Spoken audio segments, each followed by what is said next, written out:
back and ran a school and represented his organisation until I found out through Jesse Glover that. 那您是第二位老师是Jesse Glover， 你跟他练习非传统功夫吗 Through an article in an American martial arts magazine, sent him a letter and asked him if he'd like to come to Glasgow to teach a seminar.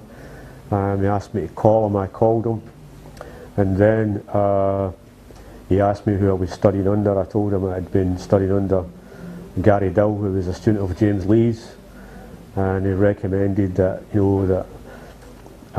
I shouldn't really be training in this line because that this guy did not spend as long with James Lee as he was telling people. So on Jesse's recommendation, I stopped representing Gary Dill and his organisation, and then Jesse came to my school. He taught a seminar and started to teach me non-classical Kung Fu and forward pressure, chi sao, chain punching and various other components of non-classical Kung Fu that actually came from John Fan Kung Fu.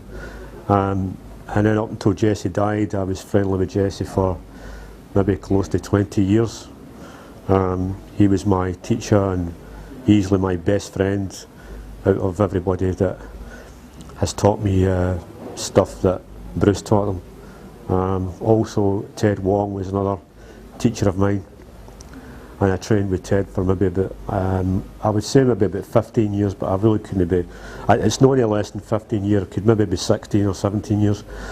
And he came to my school every year, apart from a couple of years, and he taught at the school, and I became an instructor under Ted Wong. And in between that, Jess introduced me to Howard Williams in the States. And then Howard came to the school and done 2 seminars and taught the stuff that Bruce was teaching in Oakland, and talked about how, Bruce and James, how they kind of had a good rapport with each other, and how really James Lee was instrumental in helping Bruce develop his martial art. And Howard came to school twice, and I met him in America, and I was introduced to him with Jesse, and I really did like the stuff that Howard taught. Howard was very fast, very powerful, and his techniques were very compact, and I really did like Oakland Jeet Kune Do. So I've trained in earlier stuff, some John Fan and non-classical Kung Fu. I've also trained in Oakland with Howard, and also another friend and a teacher of mine, Mr. Leo Fong. I've been taught by him. And then Ted Wong. So really I've trained with quite a lot of people, that Bruce taught or James Lee taught. Also Mario McDango and Gary Kaganen and Felix Macia, these guys. And then later on, I was invited to go to the States and spent a short time with Bob Bremer and that group there, which was quite interesting.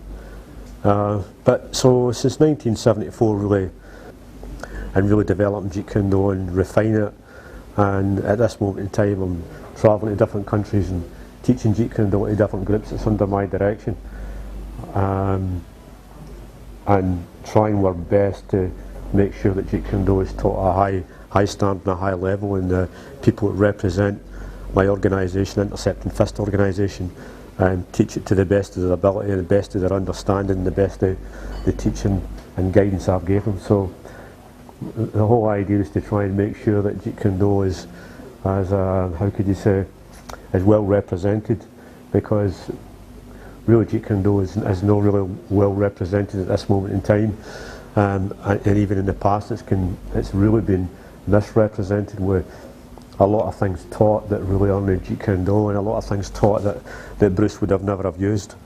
It seems to be that people kind of distorted his philosophy and his theories, and they seem to think that Jeet Kune Do is everything added together into this mishmash of everything that doesn't make any sense and doesn't represent Bruce's martial art. And the first and foremost, that Jeet Kune Do was developed for street fighting. It's not a sport. It's a very effective, efficient martial art designed for inflicting a lot of pain and a lot of damage on somebody as soon as possible. But when I look at the kind of current Jeet Kune Do out there, it's pretty bad, and I think people are misguided and they're mistaught. It seems to be everything stuck together and called Jeet Kune Do, which Bruce's martial art doesn't consist of everything stuck together and called Jeet Kune Do. So is it the martial art has some kind of credibility. It's misrepresented in every sense of the word, I should say. And we have this representation that it's badly put together Wing Chun, which it's not. And then we have this other misrepresentation with other people that's a sloppy type of kickboxing that lacks anything really kind of fundamental that you would be using for real to finish people fast in the street. 那您觉得截拳道跟MMA